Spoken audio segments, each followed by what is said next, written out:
ఇక చూడు రే, Andhra Pradesh deputy CM గారు ముచ్చట వింటారా అన్న? ఒకసారి వీడియో పెట్టాను.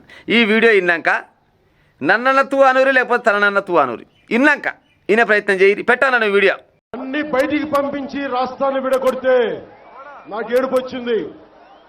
11 రోజులు, ఒక్క రోజు కాదు, 2 రోజులు కాదు, 3 రోజులు కాదు, 11 రోజులు నేను అన్నం మానేశాను. ఈ రోజున మీకు చెప్తున్నాను. విన్నారు కదా ఏమంటాడు? 11 రోజులంట. 11 రోజులు తెలంగాణ ఆంధ్రప్రదేశ్ విడిపోయినాక బాధతోటి జీర్ణించుకోలేక 11 రోజులు ఇక్కడ బువ్వ తినలేదంట, పచ్చి మంచినీళ్ళు తాగలేదంట. ఇది ఆయన ముచ్చట, నేనన్న ముచ్చట కాదు కదా.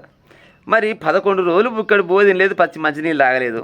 మరి లోటపీస్ ఆసుపత్రి ఉందని వచ్చినావు అయ్యా పవన్ కళ్యాణ్? తెలంగాణలో ఏం పాడైందని వచ్చినావు? మరి తెలంగాణ అంటే నీకు ఇంట్రెస్టే లేదు కదా, తెలంగాణ రావడం నీకు అసలు ఇష్టమే లేదు కదా. మళ్ళీ తెలంగాణలో ఏమకరకని వచ్చినావు? నవ సంకల్ప సభ అని పెడతాందుకు నేను రాణిస్తులు కూడా సిగిలి పాడైపోను. మరి ఎట్లా జైన్ అవుతున్నాను నీ పాయింట్లు నాకైతే అర్థమవుతుంది.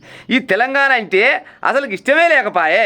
నువ్వు వాస్తవానికి ఆంధ్రప్రదేశ్కు డిప్యూటీ సీఎం.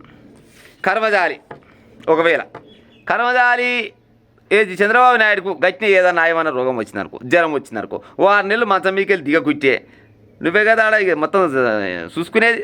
గా పని చూసుకోరాదు. మీ ఆంధ్రలోకి ఏమైనా బాధ వస్తే అక్కడ ఉన్న ప్రజలకు ఉంటే బాధ సాధలు లేచే ఉపాయం చేయక ఈ హైదరాబాద్కి వచ్చి నవ సంకల్ప సభ అని పెడతాందుకు వచ్చిందట. ఏమైనా లజ్జ అనిపించాలి కదా సార్? ఈ తెలంగాణ రావడానికి ఇంట్రెస్టే లేదా, ఇష్టమే లేదా? మళ్ళీ తెలంగాణలో వచ్చి గప్పాలు కొడతాను చెట్టపాడేసి వస్తా చెప్పు, నాకు అర్థం కాదు కానీ